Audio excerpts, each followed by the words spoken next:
Hey everybody, and welcome to another segment of AstrologyAnswers.com's weekly forecast. My name is Terence. The week begins on Monday, March the 27th, with the moon that sets the public tone and mood in Gemini. Gemini will keep us restless, running errands, doing correspondence, doing a lot of thinking. That's the Gemini. About our feelings. That's the moon. The moon will go void of course at 6:40 p.m. on Monday, the 27th, Pacific time, and remains void of course into Tuesday, 3:28 a.m. Pacific time. Reminding you again, when the moon's void of course, the moon is no longer making aspects to any planets in the chart until it changes signs and starts the whole cycle again. So the moon void of course period, the energy is flat and unproductive. Good for resting. Okay, stick with your routine. Not advised to introduce any important new projects because the energy is flat and unproductive and you just don't have the wind behind your sails. Now, on Monday, however, communication Mercury, thinking, planning Mercury will align with optimistic, expansive Jupiter. In some ways, Mercury is the lower mind and Jupiter is the higher mind. Think of Mercury is writing and Jupiter is publishing. Mercury is the student, Jupiter is the teacher. So these two planets are two sides of the same coin that has a lot to do with information, communications, and traveling. And to have Mercury once a year, usually, crossing over Jupiter on Monday, you could be feeling really optimistic about your long-range plans, starting a new educational program, making travel plans. If you're headed towards the airport, this is a perfect day for traveling because Mercury is all that restlessness and Jupiter is all this expansiveness. Now, on Tuesday, the moon is in Cancer. Cancer tends to be, there's more of this mood, the moon, to be more at home, stay more with family, maybe more focus on domestic matters. The moon will be in harmony with responsible, pragmatic Saturn around 8 to 10 a.m. Pacific time.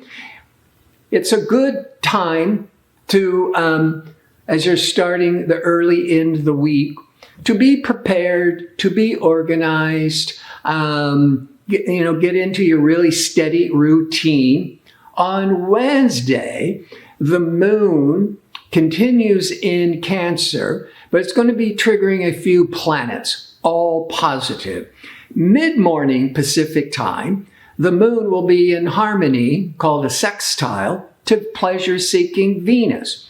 This can be very favorable for all kinds of relationships, could also inspire a creative expression. Early afternoon, just after the moon is favorable with a creative, loving Venus, now the moon is going to be in harmony with eclectic, progressive Uranus, helping you shake things up, get out of the rut, try new things. And then right after that, by more mid-afternoon Pacific time, now the moon is forming a hard angle to Jupiter. Now, Jupiter is all this protection and luck and growth, but when it's being pressured in a more stressful, the thing with Jupiter being stressed out could be that you overdo, you overinflate, you overexpect, you spend too much money, you drink too much, you eat too much.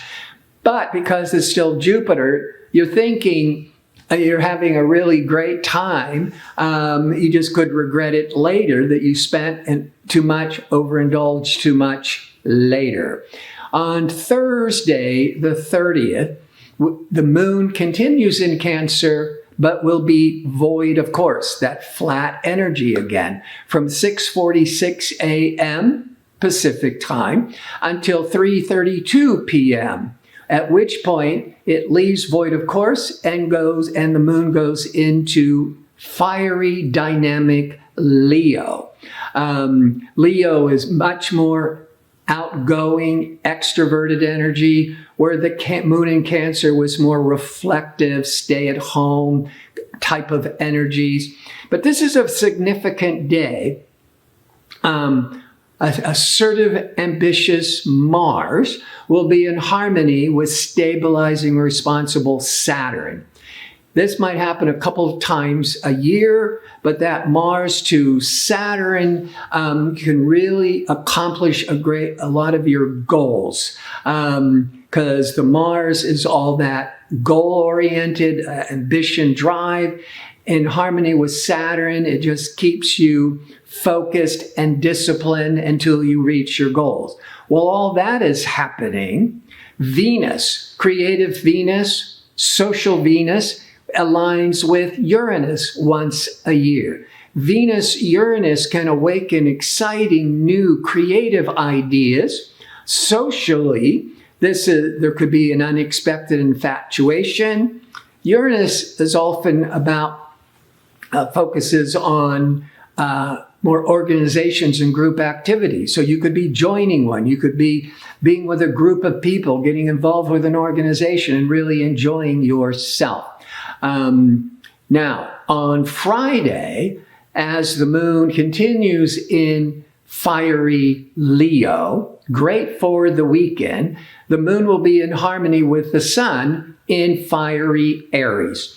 When the moon that sets the public tone is in harmony with the sun, it is an overall easy day, comfortable day, when things tend to not get in your way. Of course, you have to look at your individual chart and see what's going on. But it's also, we're going into the weekend and into that Friday night. And to have the moon in harmony with the sun, it's just a really easier, enjoyable evening. Saturday, it's April the 1st. Check out April Fools. Remember those days? And the moon in fiery Leo will be in harmony with outgoing, traveling, expansive Jupiter from around 6 to 7 a.m. Pacific time. If you're headed towards the airport, going out of town, this will uplift your spirits. This will protect you. If you're starting a class, a workshop, as a student, as a teacher, you'll be feeling much more encouraged and motivated. On Sunday, now the moon is in Virgo. Virgo's an earth sign. So our emotional tone is more practical, more sensible, more grounded, where when the moon was in Leo, it's just all that exuberant, dynamic energies. But with that moon in Virgo, it's good for getting a lot of work tasks done, being of service, helping others. Those are all the good qualities of Virgo. But in the morning, 9:10 a.m. Pacific time, the moon will be in opposition or confrontation with Saturn. That certainly would not be a good time. Be trying to reconcile personally or professionally, because the Saturn is keeping this distance. Could be when you're feeling really frustrated or a bit emotionally isolated. But it's only impacting the world for an hour or two. And then by early afternoon Pacific time, now that sensible, practical moon in Virgo will be in harmony with assertive, goal-oriented Mars. So you might have been starting Sunday feeling stuck or don't have the motivation, the energies. And then a couple of hours later, a few hours later, with the Mars, you're energized, you're ready to go, you're feeling much more upbeat. So I want to thank you for tuning in. I hope to see you next week with my next segment. Until then, be safe and well.